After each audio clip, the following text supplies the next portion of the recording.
kita tuh punya aplikasi namanya Masaksi Ibu. Contohnya nih, ibu kan kalau sebagai ibu rumah tangga kan kadang-kadang ibu ngampus, ngajar, terus nggak punya waktu ke pasar gitu kan. Nah, kita nge-solve masalah itu di mana di sini aplikasi Masaksi ini adalah satu aplikasi untuk satu mencari resep, dua untuk membeli bahan makanan, dan tiga untuk melakukan forum untuk sharing-sharing tentang resep gitu. Nah, jadi ya tadi main feature kita itu ada 3. Jadi yang pertama itu untuk share resep. Jadi kalau ibu punya resep kita bisa share kayak Cookpad gitu kira-kira. Terus untuk yang fitur kedua itu dari resep-resep yang ibu pilih, kalau misalkan resep itu memang tersertifikasi dari kita itu akan ibu bisa mengorder bahan-bahan makanannya itu dari kita gitu, dan bisa juga mengorder bahan makanan satuan gitu. Terus dan terakhir itu adalah fitur forum, di mana di sini fiturnya tentang kira-kira cara masaknya ini gimana sih, cara kayak kalau aku kosong nih gitu gimana caranya gitu ya. Nah tadi satu lagi tadi lupa ada tuh fitur meal planner. Jadi kita tuh ada kayak yang resepnya itu bisa di plan, misalkan besok Selasa ibu mau masak apa.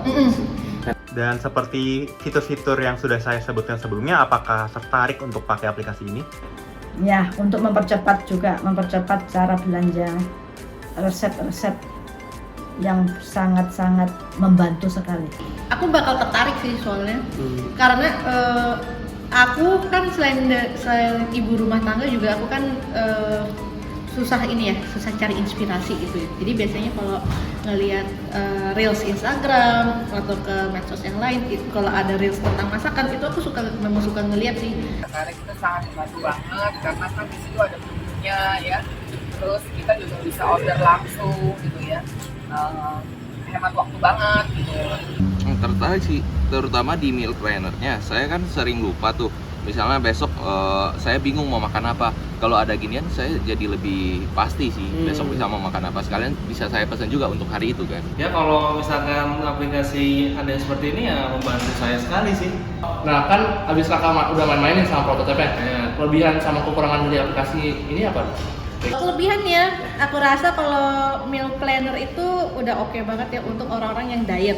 Karena kan kalau orang-orang yang diet itu kan suka bingung ya, aku mau apa.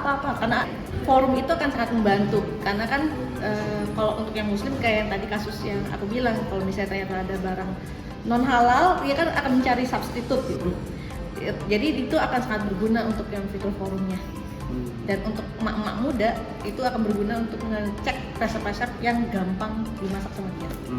Ya kelebihannya sih kita bisa chatting antar komunitas. Terus saya juga jadi menambah pengetahuan mau masak apa, udah ada resepnya.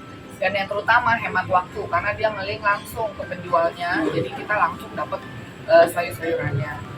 Sangat-sangat berarti banget karena di situ sangat lengkap. Besok rencana mau masak apa sudah ada di situ. Resep makanan yang mau dimasak itu sudah ada juga. Belanja untuk bahan makanan juga ada. Dan untuk forum bertanya juga ada. Jadi di situ ada satu paket, tinggal klik, belanja, tinggal bayar.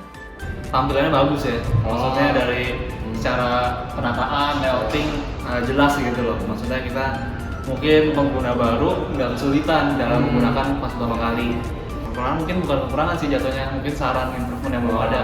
Mungkin kalau misalkan ada promo apa gitu, misalkan lagi ada brand sesuatu diskon, mungkin bisa ditampilin nih di page-nya. Jadi mungkin pengguna yang lebih tergiur sama promo bisa lebih tertarik lah sama ini. Kalau kelemahannya mungkin kalau misalnya ada fitur meal planner gitu ya, mungkin kelemahannya itu kan ada orang yang suka nggak konsisten gitu ya.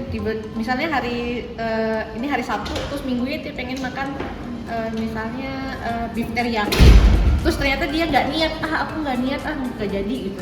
Nah terus habis itu karena dia belum terbiasa untuk buka aplikasinya, jadi kayak ada mismatch gitu loh, yang dia bikinnya yang lain tapi di situ masih beef teriyaki misalnya kayak gitu kelemahannya. Terus selain itu juga kalau misalnya nggak ada notifikasinya itu pasti user juga bakal lupa sebenarnya. Nah gini, ini aplikasi masih baru, jadi komunikasi itu masih sepi gitu. Jadi kadang reply-nya tuh lambat gitu, karena aplikasinya orangnya komunikasi belum banyak.